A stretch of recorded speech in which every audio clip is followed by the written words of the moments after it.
I don't have closure. I don't know if the police are going to show up at my house right now and say we found remains or he admitted it. You know, like that could happen any second of my life. So can you imagine living through that? Like, or when they find remains, you're always wondering, is it going to be her? You know, is it going to be, are we finally going to be able to put closure? Are we going to be able to put her to rest? And that's what I live with every day. I don't answer the phone because I'm scared, like, because they're that ignorant. They'd probably call me, not show up. Let's be real. And when they do call me, I don't know if I'm ready for that. You know, as much as I want to find my sister, I don't want to find her. And I know that sounds horrible. And I'll never forget the search that we went to in Temagami River. They looked for my sister in the water there. And that was the first time I realized how messed up in the brain it does to you, you know? Like, one minute I'm thinking about, you know, maybe they're going to find her. They're going to bring my sister up out of the water. And then you see their head pop up and you're thinking, please don't have anything, you know, like, please don't have remains, please don't have clothing, you know, her shoes, whatever. That's what you think. And then they go back down and you think, please find her. And they come back up and you're saying, please don't have her. And it's really messed up to go up and down, up and down, up and down.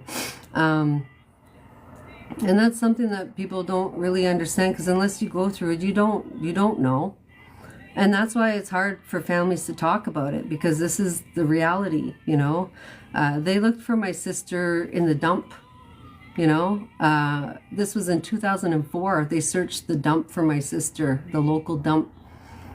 So when I see that these women were sitting in the landfill in Winnipeg for years, that really impacted me, because that was pure racism, and something that Canada should be ashamed of.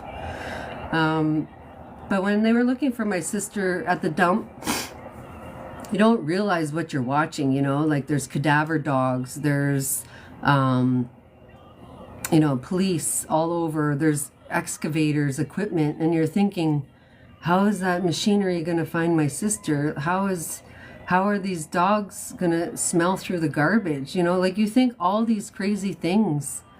And really, you don't process it until later. So the next day I would get the paper, and I'll never forget opening the paper and seeing on the front page them looking for my sister. And it made me realize that they think my sister's garbage, because why are they looking in a dump for my sister? They gave us no reason. They didn't say there was a tip, or, you know. It's really hard that was their mental process. They thought that someone would put her at the garbage, you know. So things like that are really hard to deal with, and that happens still today, you know. And family members need support. They need that support. People think that, you know, we have all the support and everybody cares because everybody talks about it, but really there's no support for families. Going through the court systems, there's no support. You know, dealing with the police, there's no support. What else? There's funeral planning, you know, something like that. Their kids, the kids that are left without their mother or father, there's no support, you know. And that's one thing as a family member that I could try to change by voicing this, showing where the lacks are, where there needs to be more efforts. I'm still waiting today for the police to come to me and say, we want to make change. You know, like, I really want that. I want change, and the only way is when they actually want to do something. But they ignore me, they avoid me. They'll buy my jewelry, they'll buy these red dresses, they'll wear them, they'll act like that I know that they're, you know, helping, but really they avoid me. They'll buy these when my husband's at the table and not me. They're scared to face me, you know. So until they're ready to come to the table and actually make the change and admit it and say what they did wrong, there's not going to be change in my eyes.